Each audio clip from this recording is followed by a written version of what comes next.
Hace unas horas Rusia ha lanzado un ataque devastador, esta vez con bombas FAB-500. Son bombas guiadas. Y con esto ha arrasado posiciones ucranianas con una precisión impactante.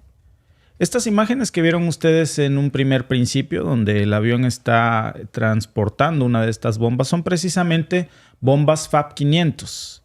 Estos videos que han sido compartidos por el Ministerio de Defensa ruso muestran a sus pilotos preparándose para esta operación a bordo de un cazabombardero ruso del estilo Sukhoi Su-34, cuya misión se llevó a cabo precisamente en el área de responsabilidad de la agrupación del este del ejército ruso, según informan sus fuentes. Estas FAB-500, que están equipadas con módulos UMPK de planeo y también de corrección, impactan con muchísima precisión, casi con una precisión quirúrgica. Pero no solo eso. Rusia también informó que está incrementando la producción de sus bombas FAB-3000 y también ha duplicado la producción de las bombas FAB-1500. Esto apenas es el comienzo, porque está acelerando la fabricación en una planta militar en Nishin, en Novgorod. Y esto nos lleva a plantearnos qué significa este despliegue masivo de un poderío aéreo para el conflicto en Ucrania. Estas bombas, no las FAB-3000, las FAB-500 que apenas se están lanzando, son fabricadas en serie junto con las temibles FAB-3000 y representan un cambio táctico para las fuerzas rusas. Es una expansión que está presagiando seguramente ataques mucho más intensos. Hubo una reciente visita también, una inspección de la que hablábamos hace poco, que fue la antesala de esto que vimos el fin de semana. Me refiero a la visita del ministro de Defensa Sergei Shoigu a esa planta en Nishi, en Novgorod. Recuerdan ustedes que hablamos de esto hace un mes y medio más o menos. Incluso mostramos las imágenes de esta visita que vaticinaba que esto ocurriría. Y cuidado, porque lo que hoy vimos fue el lanzamiento de las FAB-500. Pero también, repito, se están produciendo en masa las 3000. Y esto está confirmando precisamente la nueva estrategia de Moscú de esta producción de superarmas masivas que está supervisando personalmente el Ministerio de Defensa ruso, en donde estamos hablando, por supuesto, de proyectiles para la artillería y también de tanques de diversos calibres. ¿Qué impacto va a tener esto en el frente de batalla? Porque vamos a estar viendo un alcance sumamente destructivo. Estas bombas FAB-500 son capaces de causar un daño significativo no solamente en donde impactan, en decenas de kilómetros de distancias. Muchos analistas, sobre todo occidentales, están considerando que este elemento va a cambiar por completo el conflicto por su precisión y también por su letalidad. Pero si esto es así, la pregunta es, ¿qué está haciendo Occidente? ¿Está Ucrania realmente preparado para defenderse de este tipo de amenazas en el cielo? Por lo pronto, el uso de las FAB-500, que es apenas, repito, la antesala en Kharkov, una ciudad estratégicamente vital, podría cambiar el curso de batalla y mostrarnos qué es lo que sigue para las áreas en donde, posterior a estas fechas, ingresen las tropas rusas. Sobre todo por su nivel de letalidad, que pueden ser usadas para atacar posiciones fortificadas y también centros logísticos claves, y esto va a causar muchísimas bajas en las operaciones de las fuerzas ucranianas. Sobre todo si consideramos, repito, su capacidad para planear largas distancias que les permite precisamente a las FAB-500 se las están montando a los aviones Su-34. Y este combo es un combo bastante peligroso para las fuerzas ucranianas, porque en el caso de Rusia esto lo que hace es reducir los riesgos de ser derribados con estos aviones furtivos. Lo que está pasando, por supuesto, es que las fuerzas ucranianas ahora están más expuestas y es más difícil encontrar un refugio seguro, sobre todo si consideramos cómo estas armas influyen en la batalla. Hay que pensar también en la infraestructura crítica. Por ejemplo, Kharkov, que es una de las principales ciudades industriales de Ucrania, con un ataque devastador de este tipo se estaría hablando de un daño significativo, no solo a la capacidad de mantener la cadena de suministro, sino también el abastecimiento de combustible de las tropas ucranianas.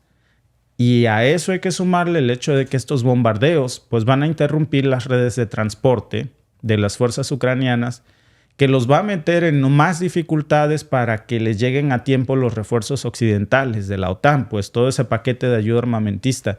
Hace unas horas incluso estaba yo leyendo una declaración de Blinken por la mañana en donde acepta que están trabajando a marchas forzadas para intentar encontrar una forma de que la ayuda llegue a Ucrania.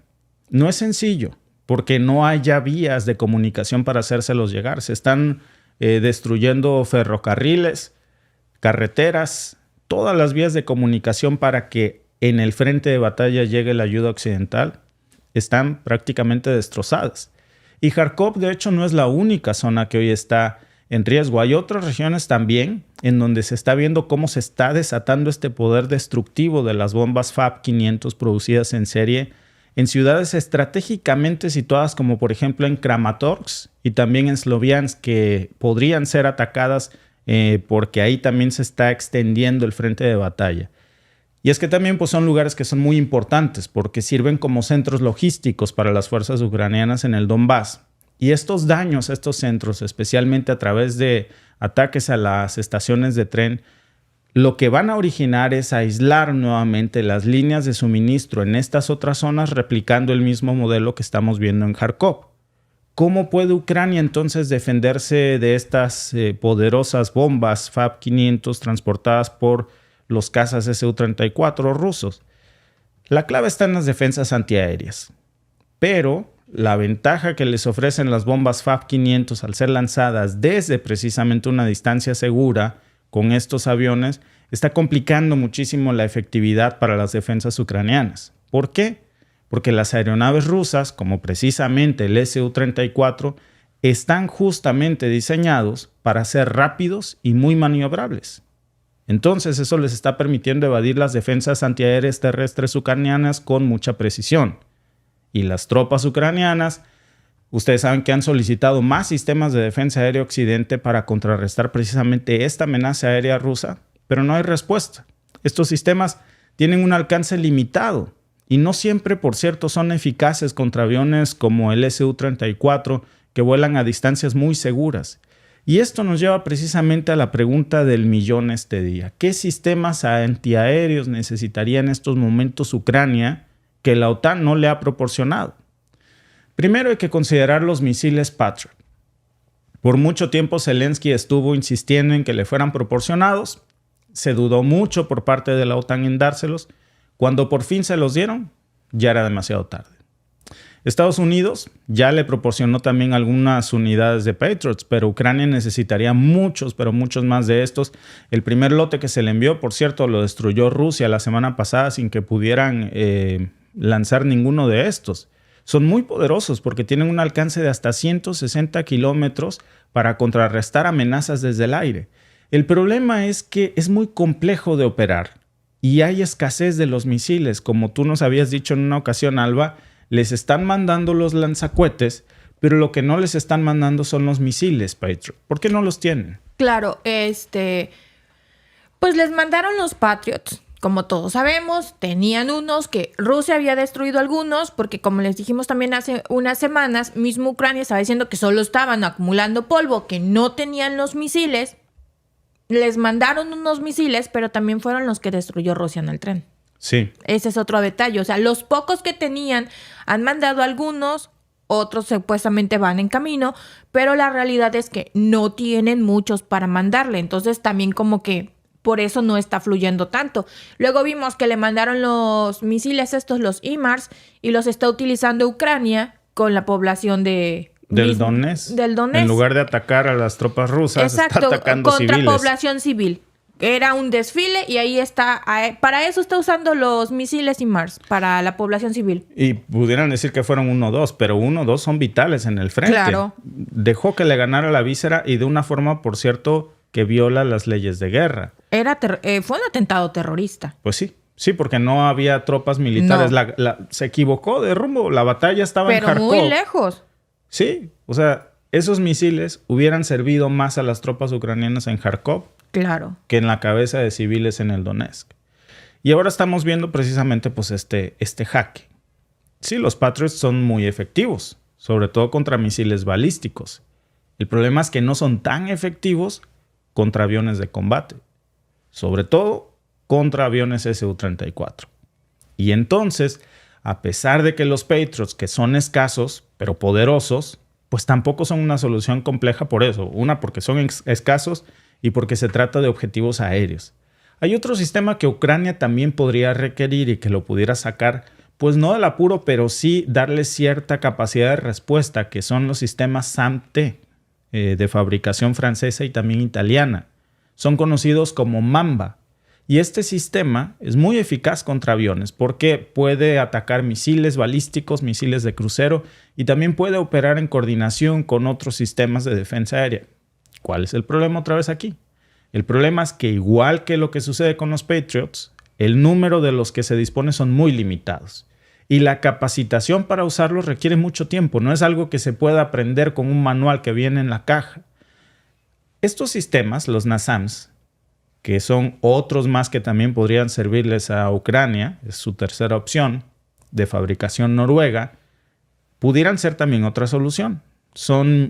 Utilizan misiles AIM-120, los AMRAAM, que son conocidos por ser muy precisos, muy letales. Otra vez hay otro problema. Tiene solamente un alcance de 30 kilómetros. Entonces, tampoco son suficientes para mantener a los aviones rusos fuera del alcance. Ucrania necesita sistemas portátiles como el FIM-92 Stinger, por ejemplo. Esos pudieran ser más eficaces si se hablara de bajas altitudes. Son relativamente fáciles de operar, no son tan complejos, pero también, de nuevo, hay limitaciones contra aviones volando a gran altitud o a gran velocidad. El problema es que Rusia, previendo el arsenal que la OTAN está mandando, ha decidido cargar estas bombas en sus aviones Su-34 y eso complica muchísimo para Ucrania cómo contrarrestar estos ataques por el combo de la alta letalidad de las bombas FAB-500, pero también de la altitud con la que vuelan este tipo de cazas. Y ahora lo que estamos viendo es que precisamente este uso continuado de las FAB-500, de estas bombas, podría en última instancia forzar a Ucrania a reconsiderar su enfoque defensivo y lo va a tener que obligar a reubicar a sus tropas en el terreno y a buscar alianzas para intentar asegurar un suministro constante de sistemas de defensas aéreos y de inteligencia que falló enormemente y hoy está lamentablemente pagando las consecuencias de una no desidia, llamémoslo burocracia, falta de interés, como le quieran poner, de sistemas antiaéreos que no le dieron, que lo metieron en un problema del que ahora es muy difícil que salga. Y estamos hablando de las FAB-500, ni siquiera de las FAB-3000, que ojalá no se ocupen porque su poder destructivo es mucho mayor. Este tipo de bombardeos del combo FAB-500 con los aviones Su-34 no están pasando, por supuesto, desapercibidos para Occidente por el impacto que está causando, por la ventaja estratégica que podría darle en el frente de batalla después del avance que vimos en Kharkov el fin de semana. Y vamos a ver, Alba, en qué termina esto, que lamentablemente, más que terminar, suena como al comienzo de algo muy letal, porque, repito, estamos hablando de las FAB-500, pero recordemos que se están produciendo en masa las FAB-3000. Sí. No, ¿en qué va a terminar? Pues, desafortunadamente, en muchísima más destrucción, en muchísimas más víctimas inocentes, en mucho más dolor, porque solo estamos viendo cómo ahora están utilizando armas mucho más destructivas. Es la realidad. Los HIMARS no son juguetitos, las FAB tampoco son juguetitos, y menos las que están empezando a hacer. Entonces, honestamente, a mí lo que me da mucha tristeza es la población civil. Pues claro. Que son inocentes. Pero ¿cómo a nadie se le ocurre, Alba, que sería un buen momento para hablar de paz? Exacto. ¿Por qué? ¿No? Decía un amigo en los comentarios, es que a la que pésima organización y estrategia de la OTAN y de Ucrania cuando Rusia les interceptó un cargamento. Pues sí. Y es que la verdad, amigos, desde que inició este conflicto, guerra, invasión, como ustedes lo quieran ver, ha habido una mala y una pésima administración de los recursos, también ha habido una pésima logística, todo ha sido muy malo. Han tenido los mejores recursos de la OTAN, han tenido el apoyo de la OTAN, tienen los aliados, pero entre todos... Pues no han tenido el apoyo, es una guerra de la OTAN. Claro, por eso, pero siguiendo la lógica y lo que el mundo supuestamente creemos que es la guerra de Ucrania, pero es la guerra de la OTAN. Dices, 32 países, potencias de primer mundo, potencias con el armamento que tienen, el armamento bélico, y ves el tipo de cosas que están haciendo y dices 32, errores de novatos. 32 y no pueden parar a uno, a Rusia. Exacto. Y ahora, ojo que ya no nada más es Rusia. Antes de que iniciara este conflicto era 32 contra 1. Uh-huh. Ahora ya muchos prendieron sus alertas y ya no es uno. Hemos estado hablando mucho de este famoso llamado eje del mal. O sea, así le dice Occidente. Porque ahora, claro, Rusia ha buscado aliados y ahí tienen ustedes a Corea del Norte, a Irán, a China, aliados muy poderosos y una terrible planeación, Alba, que lo único que va a hacer esto es escalar el conflicto. Claro. Yo creo que si en alguien cabe la prudencia, debería de ser un buen momento para hablar de paz. Porque estamos hablando de terribles efectos en el frente de batalla con las FAB 500. Faltan las FAB 3000, ni lo quiera Dios. Y después de eso viene otro umbral, claro. Alba. O sea, ni siquiera hemos comenzado a ver lo más letal del armamento ruso cuando esto pues tiene que parar. Claro. No, y nosotros decimos tiene que parar, pero pues si recuerdan lo que dijo el secretario general de la OTAN, hasta que el último ucraniano esté de pie. Claro, pues sí, como porque el no ucraniano. Exacto, el no ucraniano no son su familia, no, son sus intereses económicos, que se muera el vecino. Pues claro. No me pega, ¿verdad? Pero bueno, en nuestra encuesta del día por YouTube, ¿qué impacto tendrán las bombas FAB-500 en el futuro del conflicto ucraniano? A, decidirán el resultado del conflicto. B, no cambiará nada. C, hará que el conflicto sea más destructivo. Pues vamos a ver en qué termina esto, Alba, o más bien en qué comienza esta... Sí. Dice nuestro amigo Nico Flores, pero Rusia también tiene sus FAB 3000, 5000 y 9000. Claro, incluso hace meses salió noticia de que Rusia estaba comenzando a producir más para uso militar. No, hablábamos de eso hace un mes precisamente. Por eso les digo, apenas estamos hablando de las 500. Sí, apenas empezó a utilizar las 500. O sea, está utilizando las 500, pero de todas esas que mencionas, sí, las tiene. Ese es el detalle peligroso de que ya las tiene. En cualquier momento las puede utilizar. Eso es lo que complica más esto. Por aquí nuestro amigo o amiga Gian Trilo Timoteo está hablando del conflicto en Gaza. Olivia, te equivocas, en Gaza no hay un ejército profesional como en el de Ucrania. Pues no hay ejército, mejor dicho. De hecho, hace rato, Anthony Blinken, el jefe del Departamento de Estado, chequen sus declaraciones, vamos a hablar de esto más tarde, ya salió y dijo, Israel tiene que salirse de Gaza. No tienen por qué estar ahí. No hay un plan creíble de Israel para proteger a la población en Gaza. Hablábamos de esto ayer, la alta comisionada miren, es más, déjenme, creo que hasta lo tengo por aquí fresquecito, porque vale la pena recordarlo, ¿no? Ah, por cierto, se me chispoteó. Este ataque, que también vale la pena recordarlo, como de que no.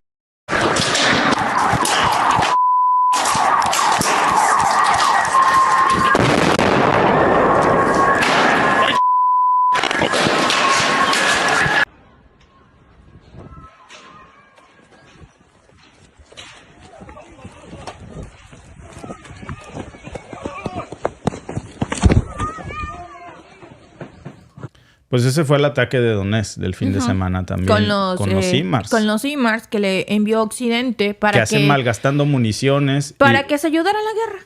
Y era un desfile en el que estaban conmemorando los 10 años del referéndum en el que decidieron unirse a Ucrania. Población civil, niños, como vieron, familias. No había militares, no eran escudos humanos, porque muchos estaban diciendo, es que qué tal que los estaba utilizando el ejército de escudos humanos. No. Medios occidentales y medios rusos todos han coincidido en algo. No había ejército presente. Era un desfile que había organizado la población civil. En Kharkov, el fin de semana también hubo muertos con ataques rusos. Hoy hay muertos en Rusia con ataques ucranianos, civiles. Es decir, ya de bando y bando, de ambos lados, hay bajas civiles. Entonces, la verdad, son una fracción minúscula comparado con Gaza. Vaya, no tiene nada que ver. Pero al que le toca, pues es desafortunado. Claro. Cuando es tu familia... Fíjate que decía mi hijo... El otro día mi hijo de 16 años estaba leyendo los comentarios de uno de los videos, ¿no? Que alguien puso... De uno de nuestros videos, que alguien puso... No es genocidio lo de Gaza porque Israel tiene derecho a defenderse. Y dice nuestro hijo de 16 años, claro, tiene derecho a defenderse hasta que el muerto no es tu tío, tu sobrino, tu mamá. Entonces ya te vas a poner a llorar desconsolado y vas a decir que alguien pare esto. Sí, porque es la inhumanidad de comentar. Sí. Siempre hay que ser empático y tener empatía por el dolor de los demás. Que tú no lo sientas, que no sea nadie que tú conoces, no quiere decir que no era una persona amada, que sea tenía ruso, familia. Ucraniano, exacto, palestino, no una importa. Vida es una vida. Siempre hay gente que quiere a esas personas y hay que ser empáticos con el dolor de los demás. Así es. Pues mira, Alba, vamos a ver qué dice la gente, qué dicen nuestros amigos en la encuesta del día, cuál es su opinión. Aquí les tengo los resultados. Les ponemos aquí la captura para que vean directamente cómo salió nuestro pequeño sondeo. ¿Qué impacto tendrán las bombas FAB-500 en el futuro del conflicto ucraniano? El 46% de nuestros amigos opinan que esto va a decidir el resultado del conflicto. El 42% dice que hará que todo sea más destructivo. Y el 11% opina que no cambiará nada. Por supuesto, ambas opciones, va a decidir el resultado del conflicto y hará que todo sea más destructivo. Y ojalá que en alguien, Alba, quepa la cordura de decir, pues ya es tiempo de hablar de paz. Yo creo que esto ya se fue demasiado lejos. Ya sabemos cómo va a terminar. No va a terminar bien para el lado ucraniano. Es más, en una guerra no termina bien para ninguno de los bandos, pero el costo más alto lo está pagando Ucrania y es momento de pensar en paz. Ojalá que los jefes de Zelensky le den ya permiso de iniciar conversaciones de paz porque urge, Alba. Urge. Ojalá. Lo dudo, honestamente lo dudo, porque bien como decían varios amigos en los comentarios, el negocio de la guerra es vender armas. Pues si hay paz, ¿cuál es el negocio? Claro, no conviene. Claro, la paz no es negocio, no. La guerra sí.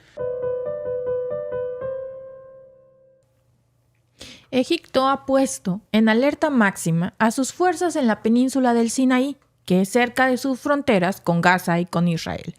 Tras la tomada del lado palestino del cruce fronterizo de Rafah por parte del ejército israelí, pues se puso en alerta. Fuentes confirman que las tropas egipcias recibieron órdenes de ejercer la máxima moderación ante cualquier provocación o accidente. Ya ven que en esa zona pasan muchos accidentes, como obuses perdidos o bombarderos aéreos erróneos que provengan de las operaciones militares israelíes cerca de la frontera. Además, Egipto ha incrementado los vuelos de reconocimiento con drones sobre esa zona.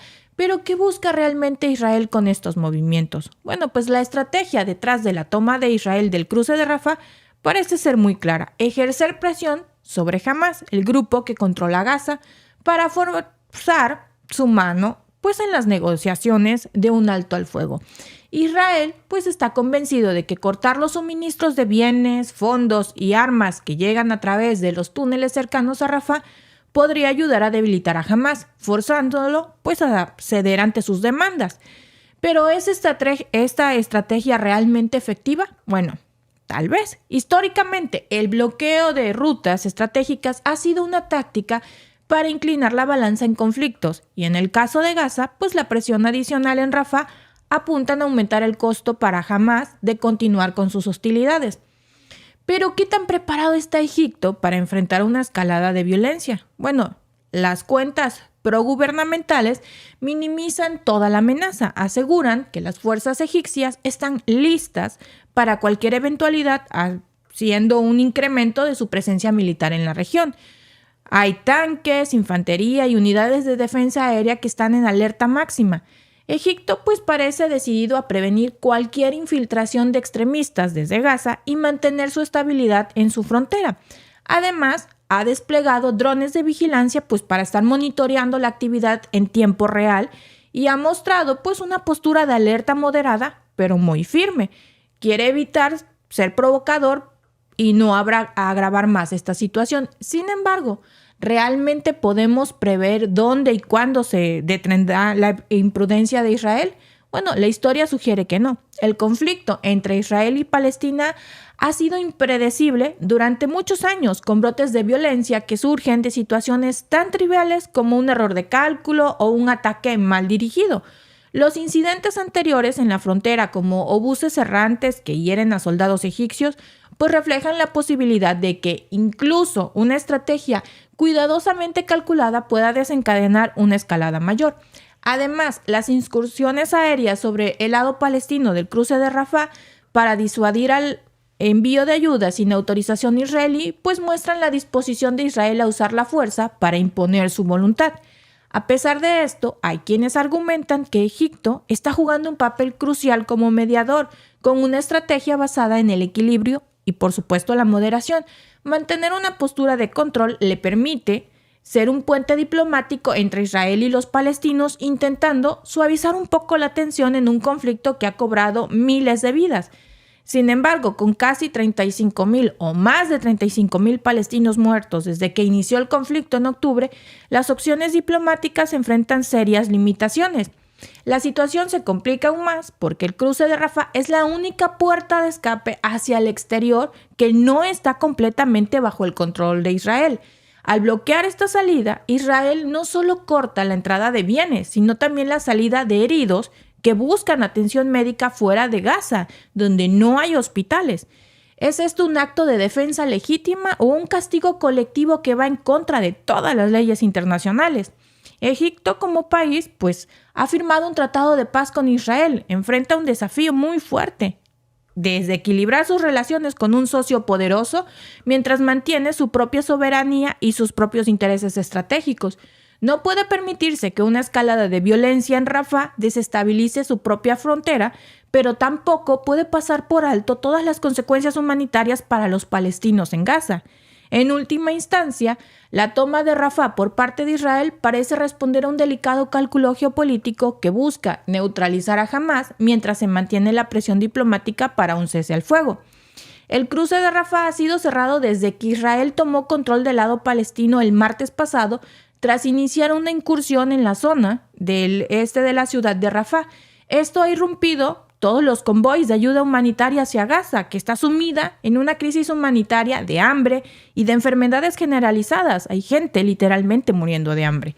Además, está negando a algunos de los heridos más graves en Gaza la oportunidad de recibir tratamiento médico fuera del enclave, heridos que no tienen nada que ver con grupos extremistas.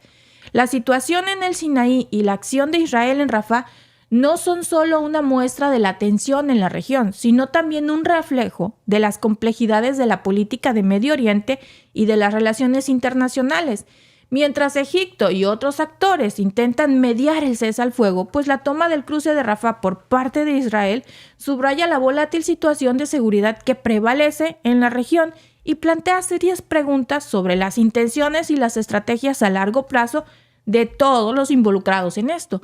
¿Qué significa esto para los palestinos en Gaza y cuál será el impacto de la estabilidad regional que va a tener esto? Sí, increíble, Alba, porque mira, fíjate que dos apreciaciones que me gustaría hacer a lo que tú bien comentas es que ya nadie sostiene, nadie respalda, más que el loco de Milei, pero de ahí en fuera ya nadie respalda las acciones de Israel. Ni la ONU, ni Blinken, fíjate. Y mira que para que Blinken... Bueno, déjame mostrarte precisamente una declaración que literalmente acaba de salir en estos momentos, que es increíble. Te la voy a poner aquí en pantalla para que nuestros amigos la vean, porque vale la pena echarle un ojo. Pues algo que no ves todos los días, mira. No. Blinken cree que Israel debe de salir de Gaza. El secretario de Estado de los Estados Unidos afirmó que Washington no apoya ni apoyará la operación israelí de la ciudad gazatí de Rafah.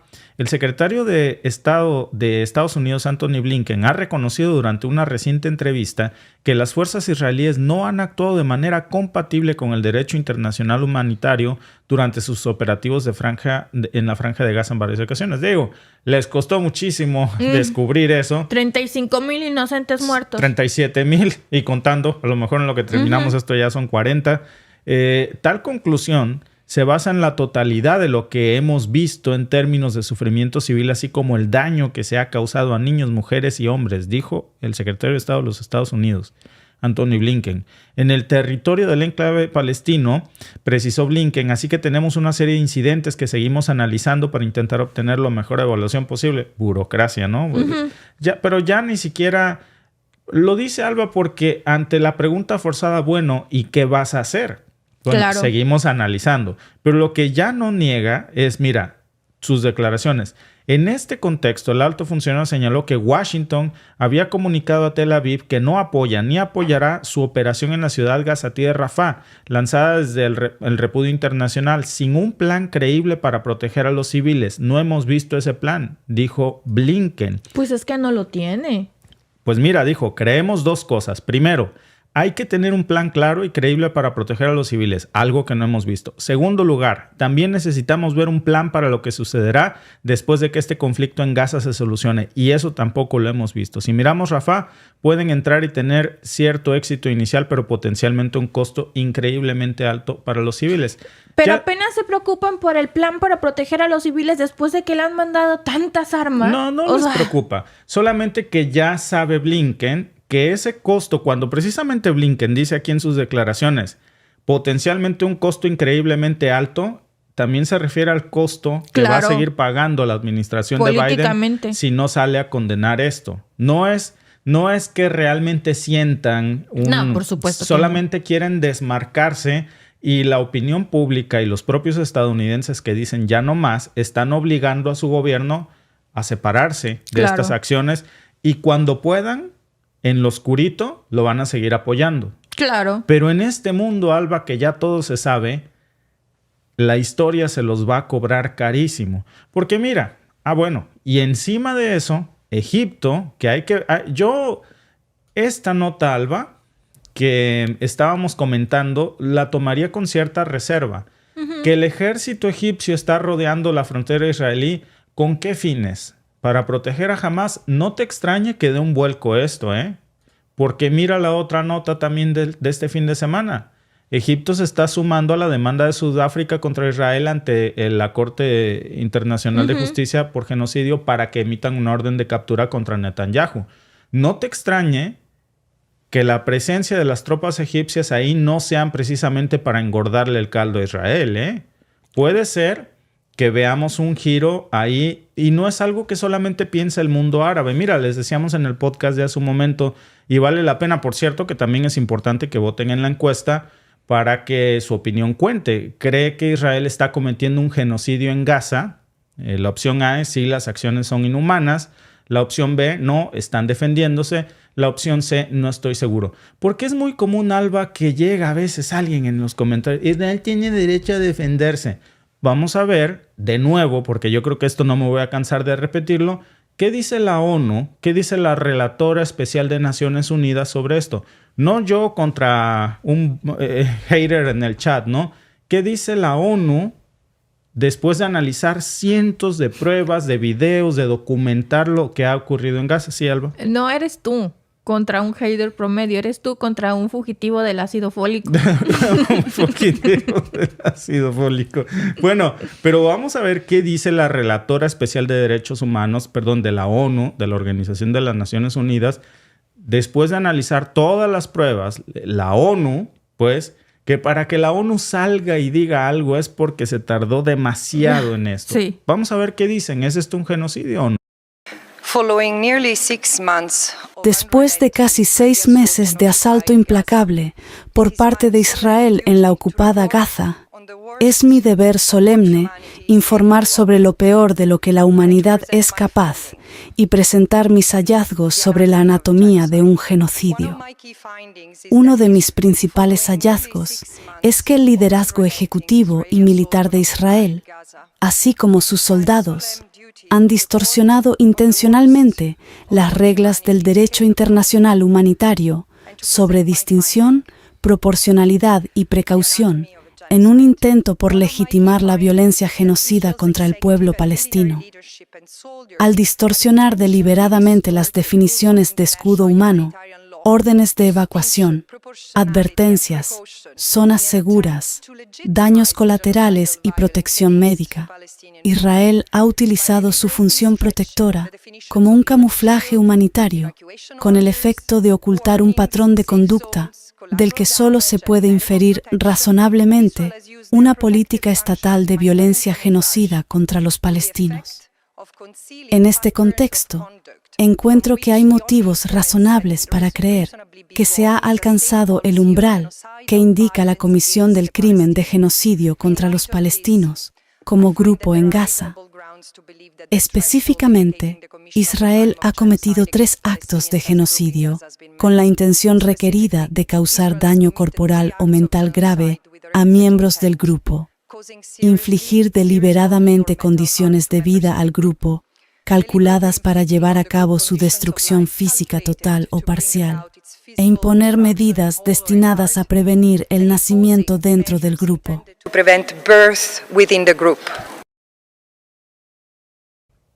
¿Sabes qué es lo grave de esto, Alba? Las únicas 6 veces, con estas 7, pero vamos a ver si esta 7ª tiene consecuencias, que la ONU ha declarado que se ha cometido genocidios en la humanidad son estas. Mira, aquí las tengo. La primerita, el Holocausto. En contra de ellos, de sus antepasados. 1941-1945. La primera vez que se habló de un genocidio, reconocido por la ONU después de que se creó este sistema. Qué vergüenza que no hayan aprendido nada de su historia y que se estén repitiendo los actos que el mundo ha condenado tanto. La segunda vez que se declaró un genocidio por la ONU, en Ruanda, en 1994. 800,000 Tutsis y Hutus moderados que fueron asesinados por extremistas Hutus. El tercero, el genocidio de Srebrenica en 1995 en Bosnia. El cuarto en Camboya. El quinto en Darfur. El sexto con los yazidis en el 2014. Y ahí están viendo ustedes precisamente el 7º. Y diles algo y se enojan. Porque se escudan ahora con la bandera del antisemitismo de una manera tan cínica que se les olvida que los palestinos son un pueblo semita y que ellos están cometiendo actos antisemitas en contra de sus hermanos semitas. Exacto. De vergüenza, Alba. Aparte de que están cometiendo actos antisemitas contra otro pueblo semita, están cometiendo genocidio, algo de lo que el pueblo judío fue víctima hace mucho tiempo. Entonces, dicho por la ONU, ¿eh? Exacto. Antes de que vengan a decir que no es genocidio, vayan a pelearse con la ONU. Que miren y con la relatora especial. Claro, que miren que es un florero, pero hasta el florero ya se está dando cuenta. Y mira, justo que hace rato decía nuestro amigo, y aquí yo creo que vale la pena recordar, decía nuestro amigo en el chat, Olivia, te equivocas en Gaza. En Gaza no hay un ejército profesional como el de Ucrania. Así que lo de Gaza no puede llamarse una guerra ni nada parecido. Es simplemente un genocidio. Y no lo dice solamente nuestro amigo Jan, no lo decimos nosotros. Lo dice la propia ONU y el mundo lo está condenando cada vez más. Y es algo, Alba, que definitivamente, pues, una cosa es que se reconozca y se diga, y otra muy distinta es que haya consecuencias. Esas sí no las veo ni de chiste. No, esperemos que haya consecuencias. Esperemos que el rey de la hipocresía, Blinken, realmente, ahora que ha salido a decir que tiene que salir de Gaza, pues paren de enviarle armamento. Ojalá que nos tape la boca Blinken. Exacto, me encantaría. Que nos diga, ¿saben qué? Ustedes tienen una mala impresión de mí. Yo no soy ningún hipócrita y va a haber sanciones. Así como se anunciaron sanciones contra Rusia, nada me daría más gusto de decir, señores, me equivoqué. Y es la gran oportunidad de callarnos la boca, de poner un ejemplo de justicia, de derecho internacional, de imparcialidad, de que no hay un doble rasero. Que crea yo que eso va a pasar, lo dudo. Ojalá nos equivoquemos porque nada nos daría más gusto. Claro que sí.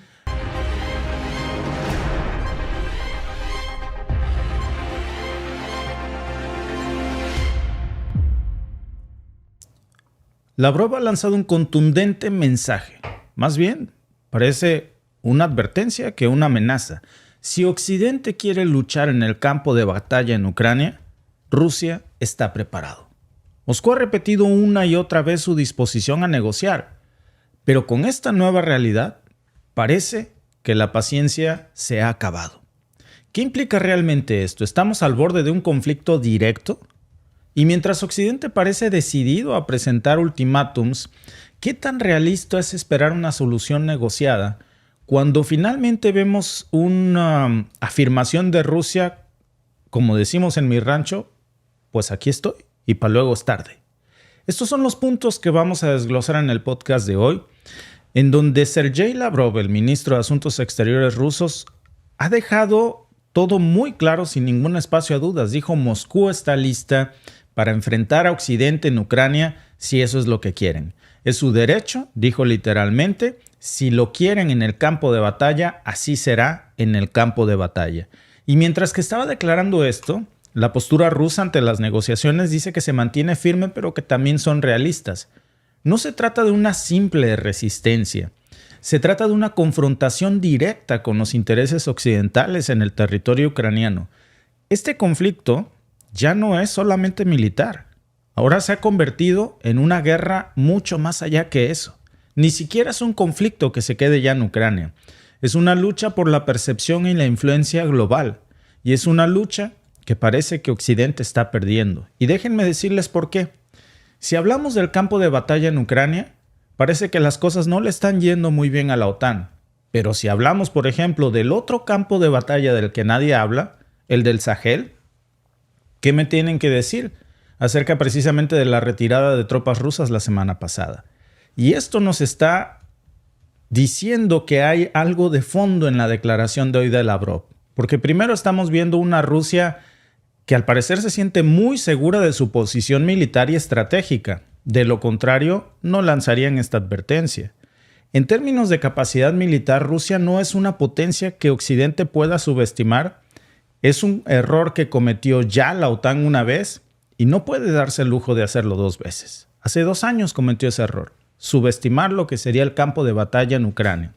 Según el Instituto Internacional de Estudios Estratégicos, el ISS, dice que Rusia cuenta con más de 1 millón de personal militar activo y su presupuesto de defensa tan solo en el 2022, cuando inició este conflicto, era de aproximadamente $65 mil millones de dólares. Ahora, el Kremlin ha subido esa apuesta. Y este tipo de declaraciones está enviando mensajes muy poderosos a sus aliados, pero también a sus adversarios. Rusia está lista para un conflicto directo con Occidente, con Washington, con Francia, con la OTAN, si eso es lo que quieren. No se trata solamente de una defensa territorial. Ya estamos viendo cómo al parecer es una declaración de intenciones sobre el poder y la resiliencia rusa en el escenario global.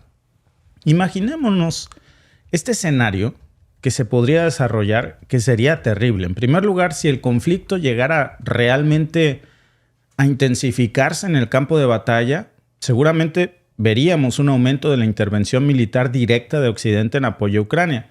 Aunque francamente, eso ya lo estamos viendo justo en este momento. No solamente es un enfrentamiento entre dos naciones, ahora estamos hablando de una escalada de un conflicto regional mucho más amplio. La OTAN ya mostró su apoyo a Ucrania, pero ¿hasta qué punto están dispuestos a involucrarse directamente? Según un informe de BBC, precisamente, la OTAN ha proporcionado miles de millones de dólares en asistencia militar a Ucrania, que incluyen, por supuesto, el último paquete de ayuda militar de 61 mil millones de dólares aprobados apenas el mes pasado. Pero una intervención directa, eso es otra cosa. Eso cambiaría el juego totalmente. Eso nos llevaría a un conflicto de una dimensión totalmente diferente, en donde ya no se trataría de aprobaciones de paquetes de ayuda, ya sería todo contra todo. Sería una confrontación de Rusia directamente contra los soldados de la OTAN sin ningún disimulo. Y luego, ¿qué tan preparados estarían los aliados de Ucrania para un conflicto así? Sobre todo si fuera un conflicto prolongado, que sería lo más seguro. La economía global ya está sintiendo demasiado los efectos de los aumentos de los precios de los combustibles, el precio del gas, la inflación. Según el Banco Mundial, la economía del planeta podría enfrentar, por supuesto, una desaceleración muy importante si este conflicto se llegase a estallar y a prolongar. Entonces, la pregunta clave es: ¿pueden los países occidentales sostener realmente un apoyo prolongado en Ucrania sin pagar la factura?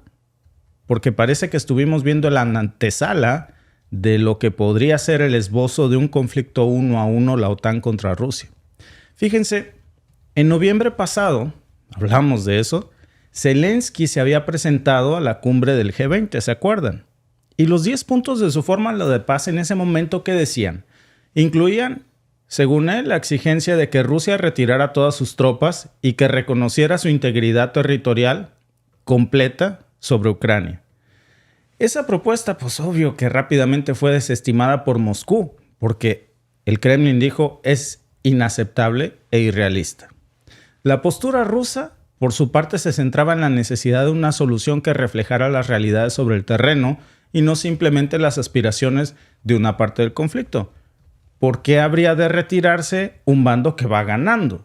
No se trata de ser pro-occidente o pro-ruso, es simplemente usar la lógica más pura. Entonces, ¿qué salidas reales tiene este conflicto?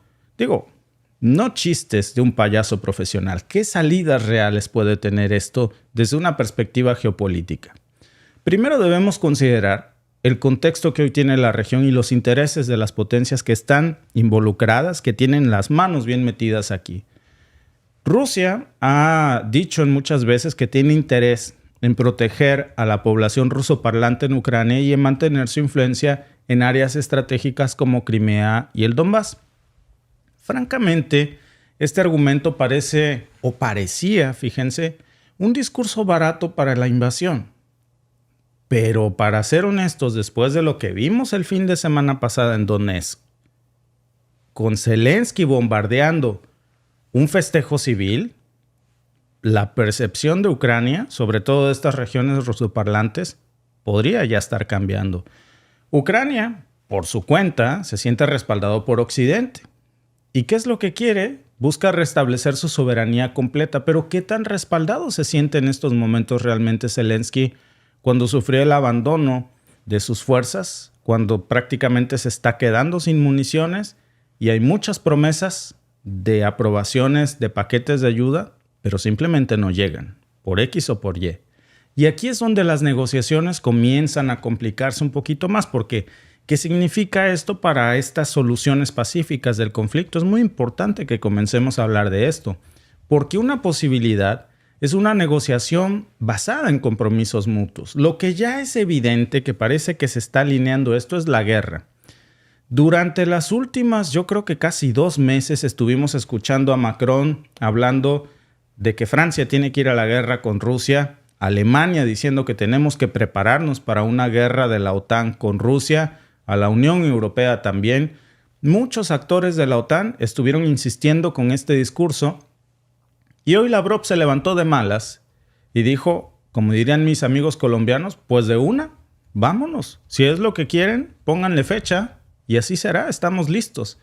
Pero nadie está hablando de la paz. Podríamos imaginarnos un escenario donde Rusia aceptara retirar sus tropas a cambio de garantías de autonomías para las regiones de la mayoría rusa en Ucrania, de las regiones rusoparlantes. Ese tipo de soluciones son las que realmente requerirían ciertas concesiones de ambas partes y podría ser un buen punto de inicio. Claro, con mediadores internacionales que evidentemente no podrían ser ni Washington ni ninguno de los países involucrados en este conflicto, porque son parte, no puede ser juez y parte. Tendríamos que hablar de un cumplimiento de acuerdos. ¿Y qué tan probable sería esto? Porque históricamente conflictos de esta naturaleza pues rara vez se resuelven sin que alguna de las partes tenga que ceder. Y cuando hablamos de ceder, por supuesto que hablamos de concesiones territoriales o incluso de ceder gobiernos. Para ser más claros, la dimisión de Zelensky. Eso es seguro. Según datos del Centro de Estudios Estratégicos Internacionales, el CSIS, los conflictos que terminan casi siempre en acuerdos negociados siempre incluyen algún tipo de nivel de autonomía regional como una solución viable. Hay otra salida, muy potencial, que sería prolongar este conflicto en un estado de bajo nivel, algo muy similar a los conflictos congelados en el espacio postsoviético. Pues pensemos, por ejemplo, en lo que le pasó a Transnistria, en Moldavia, en Abjasia, en Osetia del Sur, en Georgia. Todos estos casos tienen algo en común. Esas regiones en disputa se quedaron ahí en el limbo del reconocimiento internacional, con una presencia, claro, continua que impide que las partes resuelvan de quién es ese territorio. Es decir, es más que evidente a quién le pertenece, pero no se reconoce públicamente a quién es. Por cierto, es parte de lo que se ha hecho en la comunidad internacional con Crimea. Ya no hay una disputa sobre Crimea, pero tampoco hay un reconocimiento internacional por muchos estados, por supuesto miembros de la OTAN, sobre quién le pertenece Crimea. Esa podría ser otra opción. Según el Instituto para el Estudio de la Guerra, el ISW por sus siglas en inglés, este tipo de conflictos que duran décadas y apenas llevamos 2 años y contando, podrían tener el potencial de prolongarse por mucho tiempo más y el mundo, créanme, no podría soportar 10 años de este conflicto. Hay otra posibilidad, la de una escalada militar significativa. ¿Y saben qué? Esa posibilidad sí es la que estamos viendo en marcha. Una posibilidad en la que todas las partes intentan evitar porque tendría consecuencias así. Pero ¿saben qué? Parece que hoy Rusia no quiere evitar ya más esta posibilidad. Con declaraciones como esta de Lavrov diciendo, pues para luego es tarde, ¿qué pasa si Rusia decide intensificar su frente de batalla para forzar a una resolución? ¿Qué pasa si empuja los límites de la OTAN para ver qué tan serio están hablando? Es un escenario que llevaría a un conflicto de mayor escalada con complicaciones globales, en donde las sanciones económicas que ya vimos que no sirvieron de mucho, podría llevar a afectar a la economía del mundo. Y eso, para que vean, sí es probable que las sanciones que se ponen dirigidas hacia un país terminen realmente afectando a otros. Eso ya lo estamos viviendo. El Fondo Monetario Internacional ya advirtió incluso que si se intensifica este conflicto por más tiempo va a llevar a una recesión global, especialmente porque estamos hablando de que las rutas comerciales, de que los precios de la energía hoy se ven gravemente afectados. ¿Cuál es el siguiente paso? ¿Habrá alguna fórmula de paz? ¿O tensará a Rusia los límites para ver qué tan serio es Macron en sus amenazas? ¿O si solo está blofeando, Alba? Yo creo que es parte del juego geopolítico que hoy estamos viendo aquí. Claro, es parte del juego, sabe muy bien cómo jugar sus cartas, sabe muy bien para dónde tienen que tirar los dardos. Sobre todo cuando vemos declaraciones de militares de Reino Unido que dicen que no le durarían ni 2 meses a Rusia en el campo de batalla. ¿Por qué? Porque no tienen las suficientes armas. Es algo que ya se ha sabido desde hace mucho tiempo, que por mandar todas las municiones y todos los suministros de armas para que Ucrania le hiciera frente a esta guerra, para que pueda hacerle frente y se ayude, obviamente muchas naciones, entre ellas Francia y todos los demás, pues tienen sus arsenales, sus bodegas de arsenales un poco vacías. De hecho, muchos militares también salieron diciendo que entre 8 y 5 años van a tardar en volver a reponer todo el stock de armas.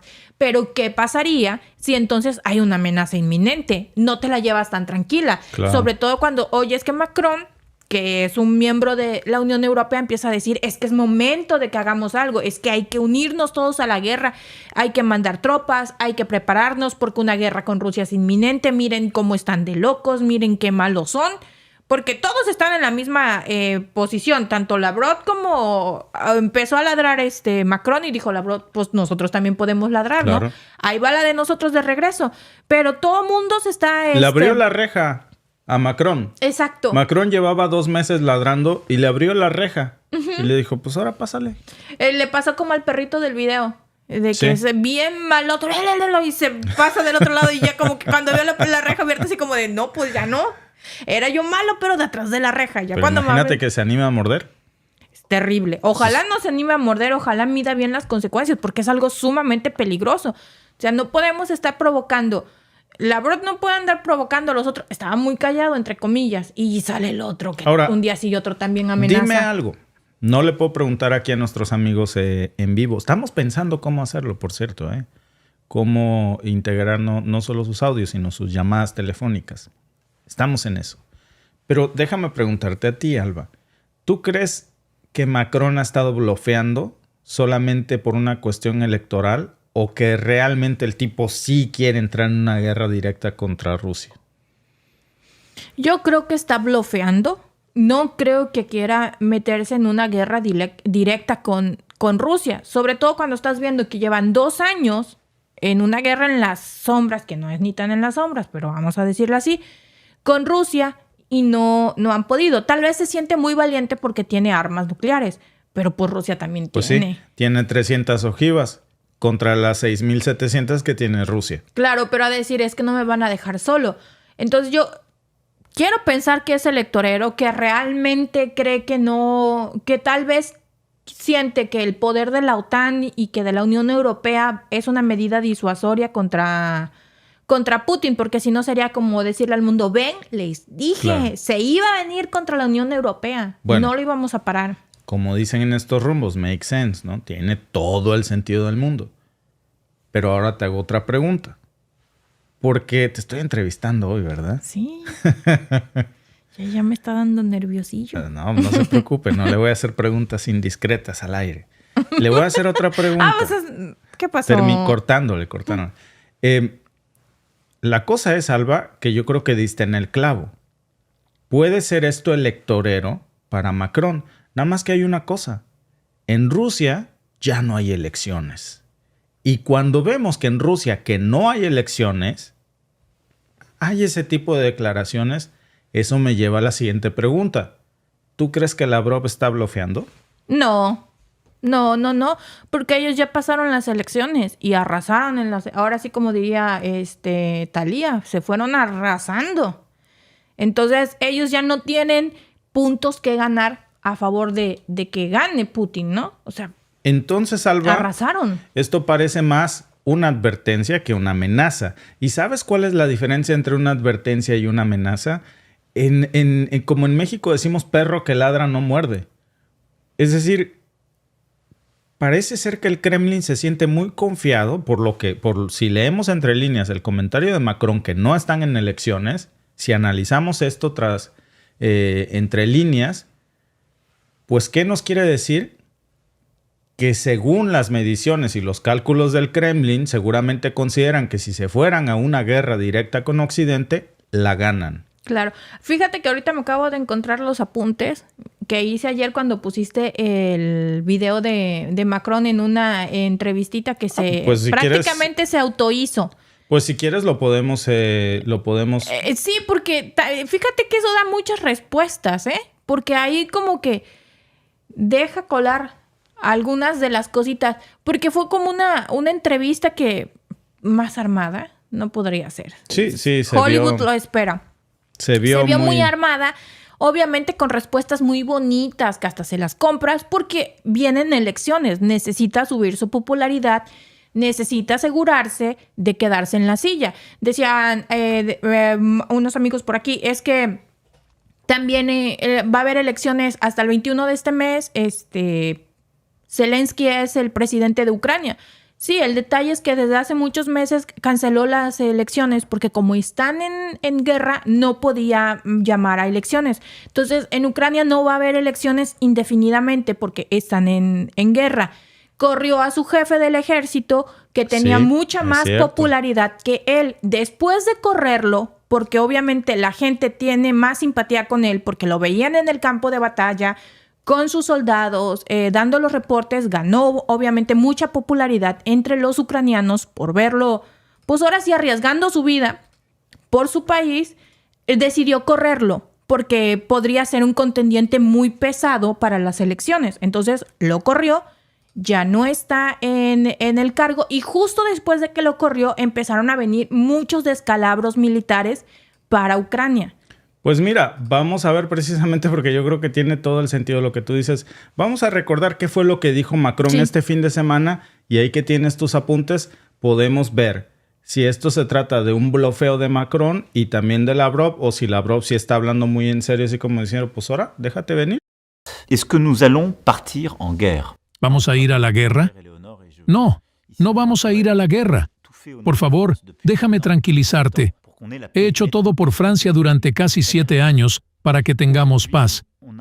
Pero ser una potencia pacífica no significa que seamos débiles. Estamos enfrentando un desafío enorme. Ucrania fue atacada por Rusia y en algún momento debemos ser capaces de disuadir a Rusia de avanzar aún más. Porque en Ucrania está en juego la soberanía y la integridad del territorio del país, pero también está en juego el Estado de Derecho. Es decir, nuestras leyes comunes. Si permitimos que suceda en Ucrania, es supervivencia del más fuerte y nunca estaremos seguros. porque está sucediendo a 1.500 kilómetros de distancia. Porque en cualquier momento, Rumania, Polonia, Lituania u otros países podrían ser atacados y porque nosotros mismos perderíamos toda credibilidad y seguridad. Entonces, mucho está en juego para nuestro futuro y nuestra seguridad en Ucrania. Por eso dije que tenemos que ayudar más, lo cual haremos en las próximas semanas, entregar más equipos a los ucranianos. Pero también debemos decir en algún momento, si los rusos van demasiado lejos, todos nosotros los europeos debemos estar listos para actuar para disuadirlos. Está cada vez más cerca de casa, así que debemos estar preparados para ello. Aún así, espero con todo lo que tengo que no tengamos que ir a la guerra. No, Francia no es una potencia de guerra sino de paz. Y sí, si quieres tener paz, tienes que protegerla. Por eso debemos armarnos y por eso debemos ser un elemento disuasorio y creíble a veces hacia nuestros adversarios, diciéndoles, si vas demasiado lejos y amenazas mis intereses, mi seguridad, no descarto la intervención.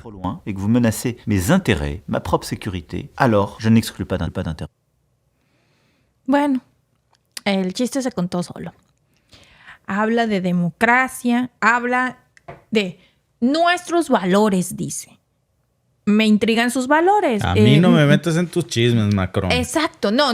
Pero es que él así dice nuestros valores. No estoy en que sean mis valores, los valores que tiene Macron. Me llama mucho la atención porque obviamente entiendo un poco de sus valores cuando volteamos tantito a mirar a África y vemos el Níger, vemos cómo ha saqueado a África, aún después que se supone que ya no son sus colonias. Sigue saqueando el Níger y sigue saqueando a África. Les ha robado lo que ha querido. Bueno, esos son sus valores. Luego dice que pues hay que armarse porque es la supervivencia del más fuerte. Entonces, si es la supervivencia del más fuerte, en este momento no son tan fuertes como parece y por eso necesitan armarse más para defender la libertad y la democracia.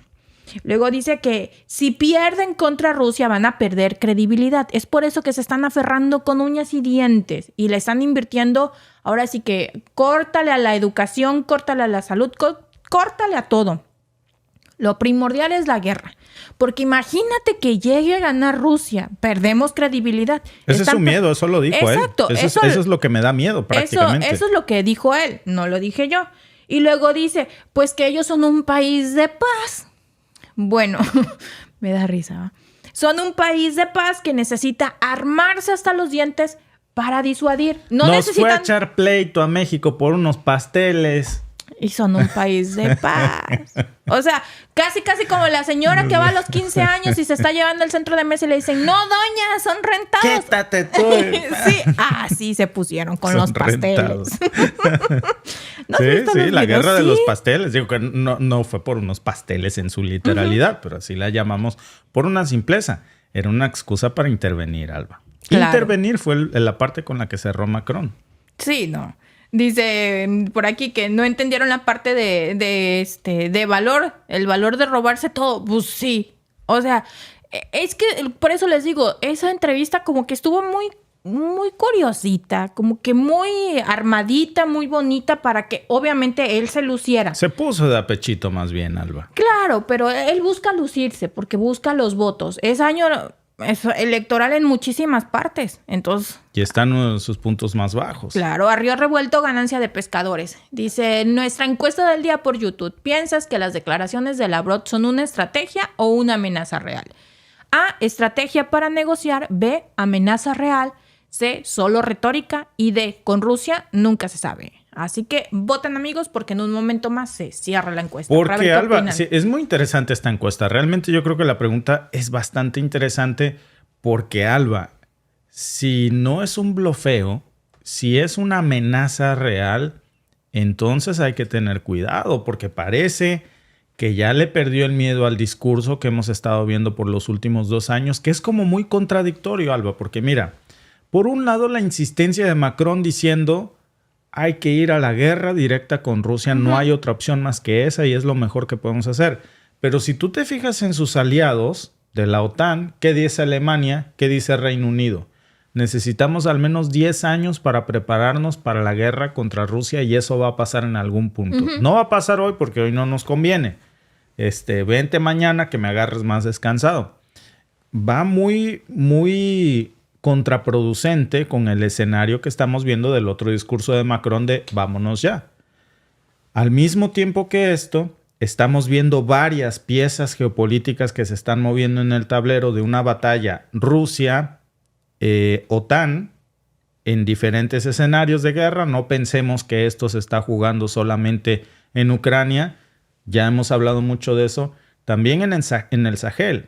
Y en los dos ha habido reveses. Ya hemos hablado también mucho de cómo, por cierto, el revés que le dio Rusia a Francia en el Sahel le arde como... Es por eso que está tan rabioso. Sí, le puso sal en la herida abierta a Macron porque de por sí tiene que lidiar con los problemas de la energía alta a costa de la guerra en Ucrania, en Francia. Y ahora tiene que lidiar no nada más con la energía, con las gasolinas y el gas, también con la electricidad. Y eso se le va a salir de control. Y no puede decir la neta del planeta camioneta. No le puede decir a la gente, miren, les voy a decir la verdad. ¿Se acuerdan del uranio que nos robábamos del Níger? Pues es que ya nos tiraron ese negocio y ya no podemos saquear al Níger. No. Nos toca comprar. Nos toca comprar a precio real del mercado, no al precio que nosotros queramos, porque ellos habían puesto a la familia Bongo, que había gobernado en el Níger por más de 40 años.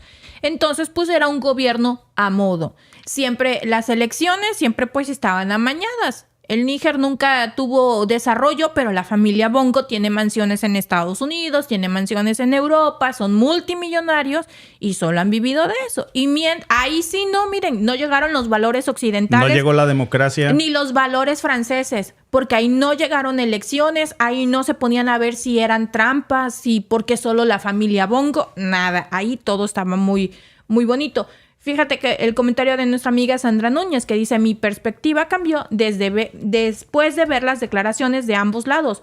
Vemos el lado occidental siempre diciendo una cosa pero haciendo otra. Hasta ahora el lado ruso hace lo que dice. Sí, y son también especialistas en tirar la piedra y esconder la mano. ¿Recuerdan el Nord Stream?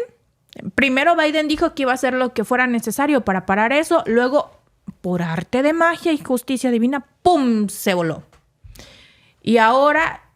Europa necesita comprar un gas sumamente costoso porque no tienen el Nord Stream, ya no se lo compran a Rusia, se lo tienen que comprar a Occidente y ahí están los problemas. Pero como dicen en mi pueblo, el que es buey, hasta la yunta lame. Hasta la yunta lame. Y ahí está Macron. Es que no, déjate, no nada más está Macron. Alba, desde que inició este conflicto, el PIB de Alemania se contrajo en 0.5%, porque antes tenían... gas barato a precio de nada, alguien les voló el Nord Stream, todos sabemos para dónde apunta la flecha, para dónde apunta el dedo acusador. Ahora pagan gas carísimo, ahora no ha crecido su PIB, se contrajo un 0.5% y ahí están lamiendo la yunta. Si no, métanse a ver DW, que es la televisora oficial alemana, y vean cómo lamen la yunta en exceso. Sandra R., muchas gracias por tu comentario que dice, los admiro mucho a los dos, hacen un super equipo, Dios los bendiga y cuide su matrimonio y su familia. Muchas gracias, mi querida amiga. Gracias por sus buenas vibras. Vamos a ver, Alba, qué dicen nuestros amigos en la encuesta del día. En la pregunta de que si está blofeando Lavrov o si será en serio su amenaza. Bueno, pues vamos a ver cuáles son los resultados de esta noche, Alba. Déjame ponerlos por aquí. Pues hasta ahorita yo lo que he visto de las declaraciones que se ha aventado Lavrov y Zaharova nunca han blofeado, ¿eh? Cuando salen y dicen algo, lo hacen. Y eso es lo preocupante. Porque no son muy de andar avisando como la OTAN. No, es que vamos a hacer tal cosa y hacen completamente otra. Ellos cuando dicen vamos a hacer esto, lo hacen. Sí. Y eso sí lo hace peligroso. Y siempre que sale Lavrov y hace alguna declaración, es como si la dijera Putin, pues es como su dedo chiquito, ¿va? Pues sí. Pues mira, el 48% de nuestros amigos piensan que esto es una amenaza real. El 29% piensa que es una estrategia para negociar. El 15% que con Rusia nunca se sabe y el 6% piensa que esto es solo retórica. Pues ahí está la opinión de nuestros amigos, Alba. Es preocupante porque ya llevábamos varias semanas viendo esto de que hay que ir a la guerra, hay que ir a la guerra, hay que ir a la guerra, hasta que le abrieron la reja. Y pues vamos a ver, por cierto, ahora cómo reacciona Macron. Vamos a estar muy atentos a ese discurso, a ver cuáles son las reacciones en los siguientes días, porque esto podría escalar.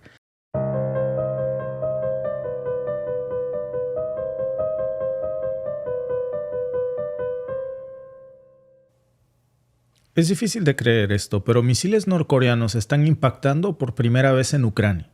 Están siendo utilizados por Rusia para atacar a Kiev. Esa es la última preocupación precisamente que tiene Zelensky y es una preocupación muy real.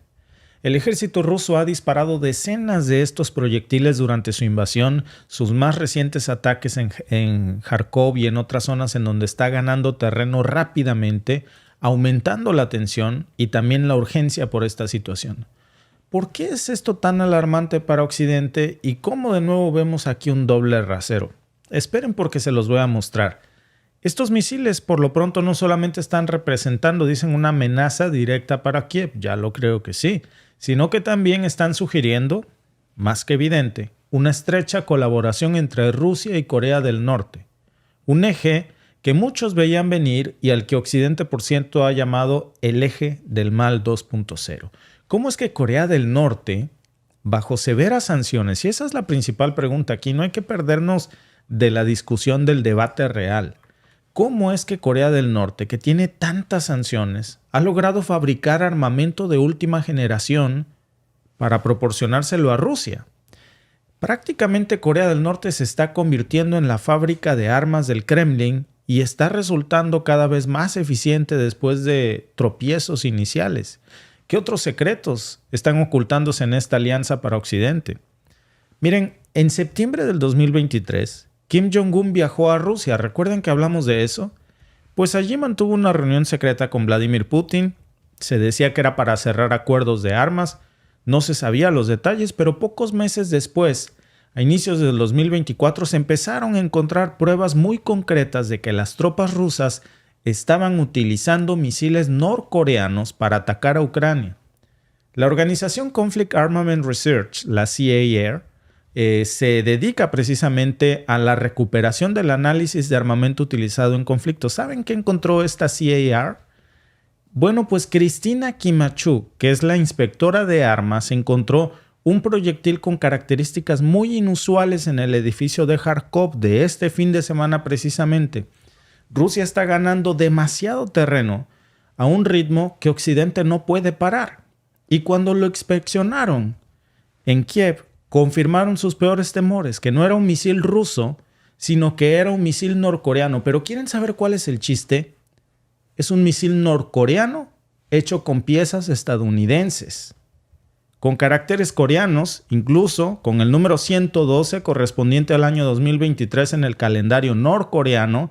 Y habíamos oído ya rumores sobre la entrega de armamento de Corea, pero no que eran misiles de última generación. Esta es la primera vez, de hecho, que alguien pudo verlas e investigarlas directamente. ¿Por qué es tan importante este dato? Porque los componentes de estos misiles de última generación que está haciendo Norcorea con Kim Jong-un, con piezas electrónicas, amigos, que se reveló en esta investigación, fueron fabricadas en Estados Unidos y en Europa.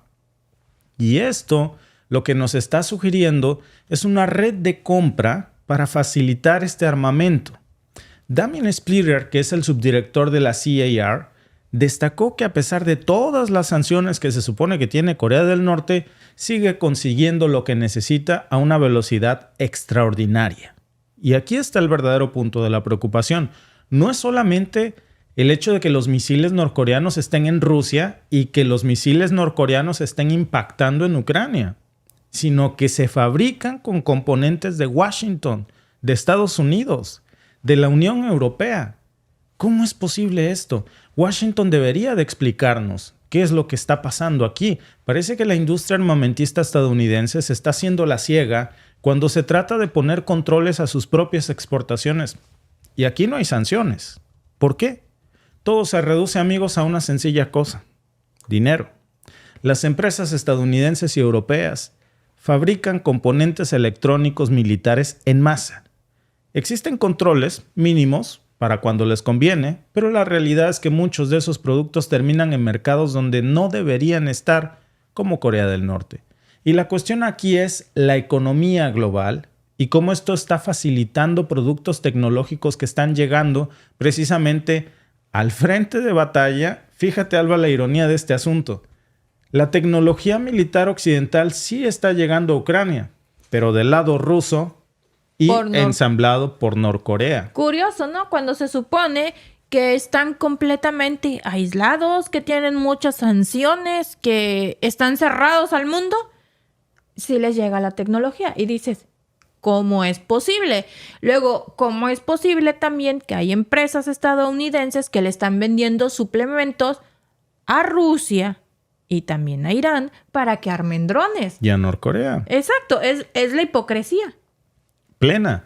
Ahora, ¿cómo es que esto está pasando, Alba? Estas piezas electrónicas con las que está ensamblando Corea del Norte los misiles que están impactando en Ucrania se fabrican en grandes cantidades y son distribuidas a través de múltiples canales que llegan finalmente a Pyongyang. Y este proceso, pues es fácil que algunas piezas acaben, dicen, en lugares como Corea del Norte, pero tantas, sin ningún control de exportación.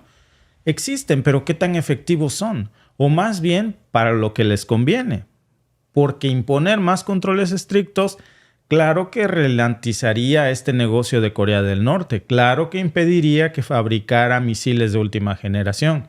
Pero esto simplemente no está pasando. Entonces, ¿cómo lo hace Corea del Norte?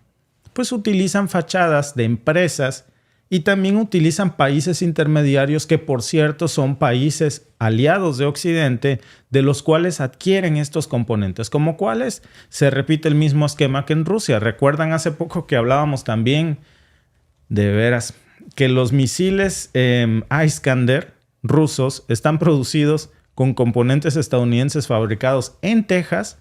Utilizan el mismo esquema. Hong Kong, un aliado de Occidente, Singapur, otro aliado de Occidente, que son ejemplos de puntos de transbordo desde donde están blanqueando estos componentes, los reetiquetan para evitar que sean rastreados. Washington lo sabe y le sigue vendiendo por cantidades enormes a Hong Kong y por supuesto también a Singapur estos componentes.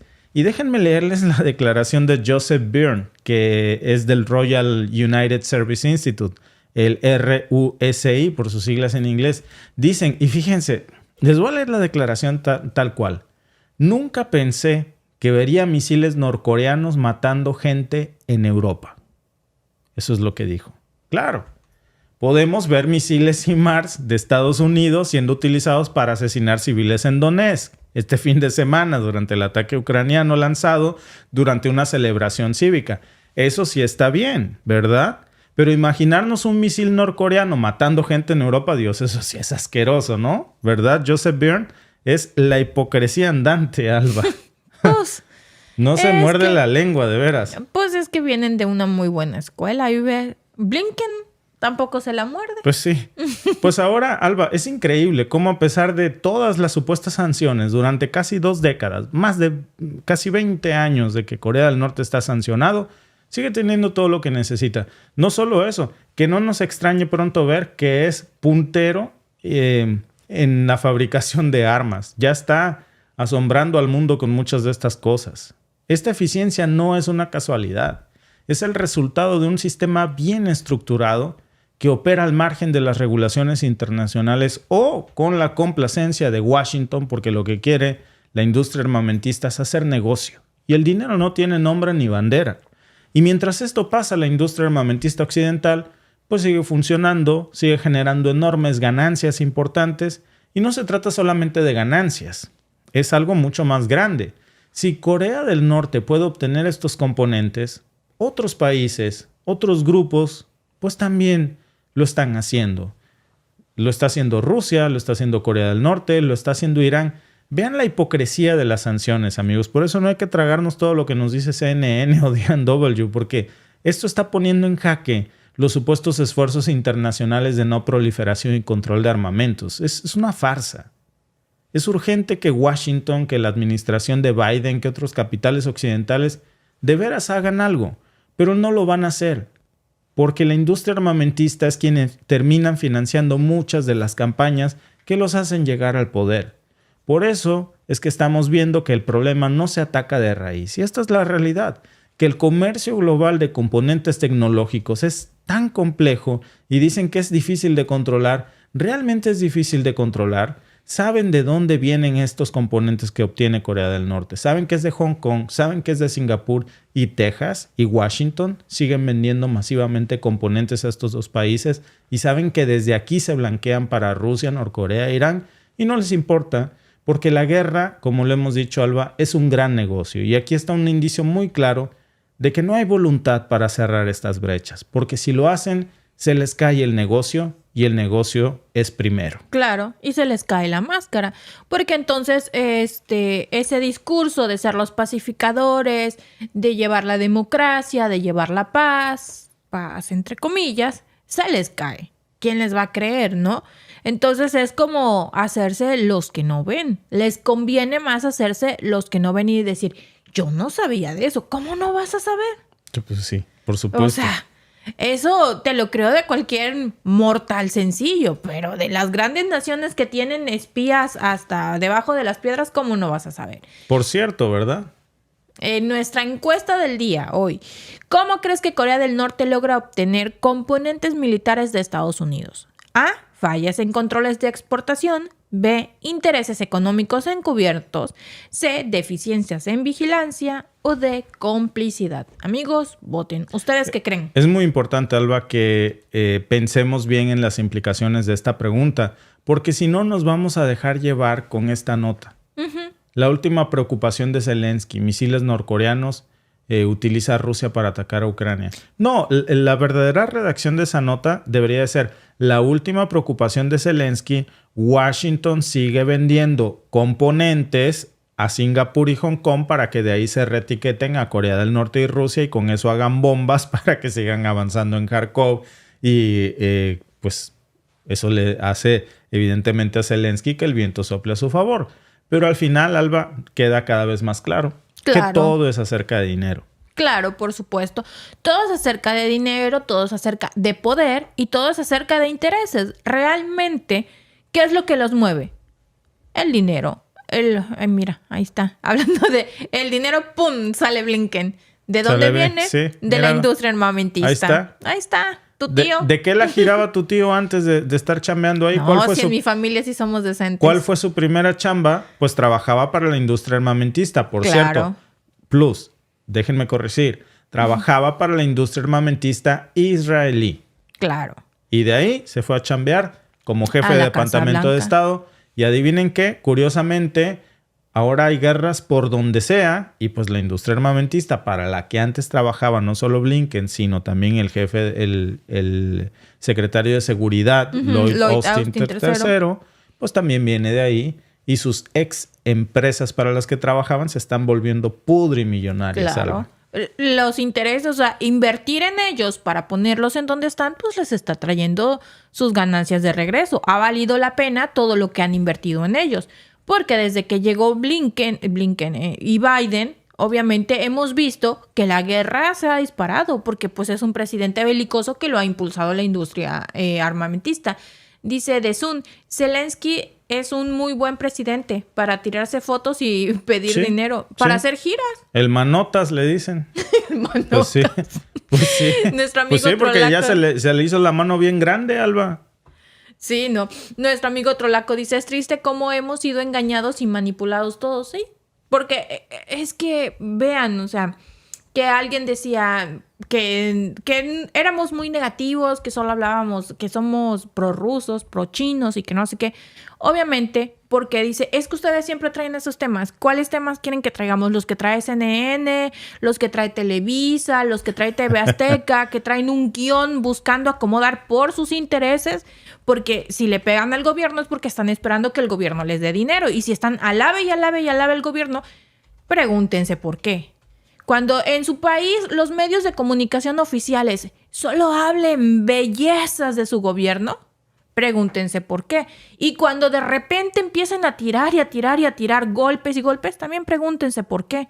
Muchos de esos medios utilizan primero los golpes para obtener, ahora sí como que una extorsión a los gobiernos para que les pasen una mensualidad o hagan un convenio de publicidad o lo que sea, y llevarse una muy buena tajada del dinero para después estar hablando bonito y decir, es que vean todo lo que hemos avanzado ahora con el gobierno. Y no es que antes no lo estuvieran viendo, pero es que necesitaban primero ocasionar presión para que el gobierno se diera a pagarles una mochada. Y mira, Alba, pues hablando de propaganda, por cierto, por todos los amigos que de pronto dicen, tienes algo como una especie de alergia, ¿verdad? Ay, sí, terrible, amigos, perdón. Mira, Alba, para todos los que de pronto a veces dicen que por qué solo hablamos de cosas feas. Bueno, ¿de qué quieren que hablemos? Vamos a ver qué dice la propaganda del día. Déjenme mostrárselas, por supuesto, aquí. D&W, que es un disque canal de YouTube financiado por el gobierno alemán. O sea, es el canal de YouTube personal del gobierno alemán, Alba. Y dice, Estados Unidos asegura que no hay genocidio en Gaza. Ese es su titular en estos momentos. Si ustedes se meten ahí, eso es lo primero que les aparece. La de la ONU se equivocó. Sí. Sí, porque lo veíamos hace rato, ¿no? Mira, Alba, es que ya no podemos poner por tercera vez en el día el speech el discurso de este personaje de la ONU, que dice básicamente que lo que estamos viendo en Gaza es un genocidio, y según las investigaciones de la representante expone por qué se configuran los tipos de un genocidio. Pues miren, y aquí D&W dice, Estados Unidos asegura que no hay genocidio en Gaza. Segunda nota, crece la indignación entre los manifestantes israelíes. Tercera nota, autoridades israelíes asumen fallos del 7 de octubre. Qué bonito es lo bonito. Qué bonita vecindad. Qué bonita vecindad. Pero mira, también podríamos, Alba, hablar, ¿por qué no?, de CNN, ¿no? Conclusiones del día 16 del juicio penal contra Donald Trump. OpenAI presenta su nuevo modelo de inteligencia. ¿Qué fue del fenómeno de Carrington? ¿Qué fue de los asuntos sin importancias? ¿Por qué mejor no hablamos de cómo en estos momentos Corea del Norte está mandando misiles a Rusia, y Rusia está utilizando misiles fabricados en Corea del Norte con componentes hechos en Washington y en la Unión Europea? Eso no lo vamos a ver en CNN ni en D&W, porque por supuesto el que paga manda, y no hay que hablar mal del patrocinador. Claro. No hay que orinarse en el pesebre, dicen en mi pueblo. En el pesebre. Mira, por cierto, ¿cómo crees que Corea del Norte logra obtener componentes militares de Estados Unidos? El 49% de los que nos están viendo piensan que es por intereses encubiertos.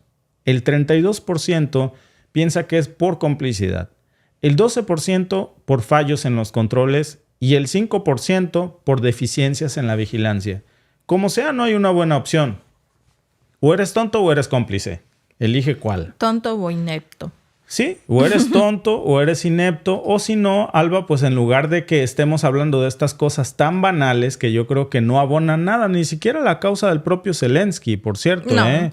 Yo creo que este tipo de notas dejan mucho que desear precisamente de una realidad de la que no se está hablando hoy, y que es precisamente pues esta, mira. La realidad. La última preocupación de Zelensky. Misiles norcoreanos que Rusia utiliza para atacar a Ucrania, hechos con componentes estadounidenses y de la Unión Europea. No hay más. Así de simple. Sí, Alba. muchas gracias a los que me están comentando remedios para mi alergia. Decían que tenía alergia a Estados Unidos. Es a Blinken. No me cae bien Blinken. No, realmente no. No, porque miren, yo tengo mucha familia que vive en Estados Unidos, tenemos muchos amigos que viven en Estados Unidos. O sea, el problema no es la gente. Al contrario, gracias a la gente estadounidense, Blinken está hoy, y la administración de Biden, entre la espada y la pared, gracias a que los estadounidenses se están volcando a protestar en contra del genocidio, de lo que está pasando en Israel, y de que sigan apoyándose este tipo de acciones. Claro, o sea, realmente es que dice uno, Estados Unidos, como lo hemos dicho muchas veces, porque es el gobierno, Pero no es la gente. Muchísima gente no está de acuerdo con las decisiones que está tomando Biden, con lo que hace Blinken, con lo que hace Lloyd Austin III. Por supuesto que no. Entonces, alergia a ellos no. Yo creo que son alergias a los gobernantes que tenemos en este momento en el mundo que nos están llevando al borde de una guerra nuclear. A eso sí, fíjense, a eso sí le tengo alergia, a las bombas nucleares. Gracias por vernos. Si te ha gustado este clip, síguenos en vivo para ver nuestro programa completo de lunes a viernes en nuestros canales de YouTube y Facebook. Suscríbete, comparte con tus amigos y déjanos tus comentarios. Te esperamos en vivo.